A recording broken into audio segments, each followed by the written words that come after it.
गांव की गलियों में धूप धीरे धीरे उतर रही थी। मिट्टी की खुशबू और कहीं दूर से आती परिंदों की आवाज। उसी गांव के कोने में एक टूटी झोपड़ी से धुआं उठ रहा था, जहां रुखसाना नाम की औरत हर सुबह चूल्हा जलाती थी। रुखसाना की जिंदगी आसान नहीं थी। उसका पति यूसुफ सालों से कामधंधा नहीं करता था। दिन भर ताश के पत्ते और बेकार दोस्तों में वक्त गुजार देता। घर की जिम्मेदारी, बच्चों की पढ़ाई और 2 वक्त की रोटी सब रुखसाना के कंधों पर था। एक दिन उसने तय किया कि अब वो कुछ करेगी। घर में बचा चावल, थोड़ी मसालेदार खुशबू और माँ के पुराने नुस्खे को मिलाकर उसने बनाई बिरयानी। वो बोली, अगर किस्मत में ठेला ही लिखना है तो बिरयानी बेच कर ही सही। गांव के बाजार में उसने एक पुराना ठेला खड़ा किया।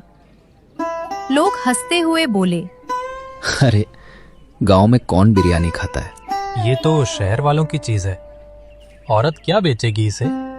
पर रुखसाना बस मुस्कुरा कर बोली, भूख सबको लगती है और भूख की कोई जात नहीं होती।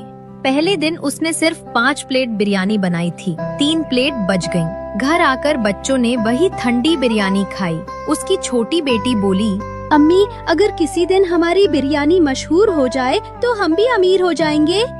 बेटा, मेहनत की खुशबू जहाँ जाती है, अमीरी खुद पीछे आती है।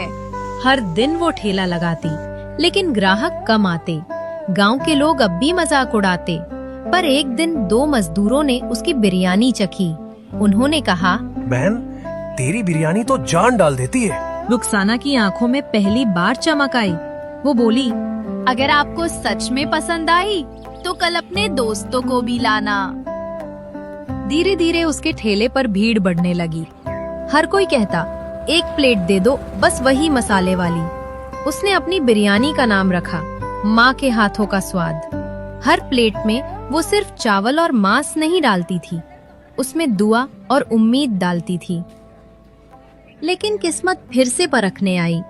एक दिन बाजार में आग लग गई। उसका ठेला और सारा सामान जल गया। रुखसाना मिट्टी पर बैठी राख में अपनी उंगलियां चला रही थी। खुदा, अब क्या करूं? उस रात यूसुफ घर लौटा। वो भी टूटा हुआ था। बोला, रुखसाना, आज पहली बार शर्म आ रही है। तू लड़ती रही और मैं भागता रहा। रुखसाना की आंखों में आंसू आ गए। उसने कहा, अगर आज तू मेरे साथ खड़ा हो जाए तो सब कुछ फिर से बना सकते हैं। अगले दिन दोनों ने मिलकर राख में से बची हुई चीजें उठाईं। यूसुफ ने पुराने लकड़ी के टुकड़ों से नया थैला बनाया। रुखसाना ने घर से पुराने बर्तन निकाले। बच्चे मिट्टी में खेलते खेलते अपने छोटे हाथों से बर्तन चमकाने लगे। घर में फिर से उम्मीद जल उठी। उसने ठेले पर एक पुराना बोर्ड लगाया, माँ की बिरयानी, हर प्लेट में प्यार। अब ठेला सिर्फ दुकान नहीं था, इज्जत और मेहनत का मंदिर बन गया था। इस बार यूसुफ खुद बिरयानी के साथ पानी परोसता और ग्राहकों से मुस्कुराकर बातें करता। गांव के बच्चे अब रोज वहीं खेलने आते। रुखसाना जब भी किसी गरीब को देखती, उसे कहती, भूख लगे तो पैसे की चिंता मत करना, 1 प्लेट खा लो। लोग कहते, तू तो घाटा करेगी। हाँ, मेरी बिरयानी घाटे में नहीं, दुआओं में बिकती है। धीरे धीरे गांव में उसकी चर्चा फैलने लगी। पास के कस्बे से लोग आने लगे। एक दिन एक बड़े होटल के मालिक ने भी बिरयानी खाई। वो बोला, बहन, क्या आप मेरे होटल में बिरयानी बनाएंगी? भाई, मेरा ठेला मेरा मंदिर है, मैं इसे छोड़ नहीं सकती। होटल मालिक मुस्कुराया। फिर आपके नाम से शहर में एक आपके अम्मी के नाम की बिरयानी का शाखा खोलते हैं। कुछ महीनों में माँ की बिरयानी के ठेले से शुरू हुई दुकान अब शहर में फ्रेंचाइजी बन चुकी थी। रुखसाना का नाम अब सिर्फ एक औरत नहीं, एक प्रेरणा बन गया था। अब उसका बेटा पढ़ाई कर रहा था, बेटी सिलाई सीख रही थी और यूसुफ ठेले का हिसाब संभाल रहा था।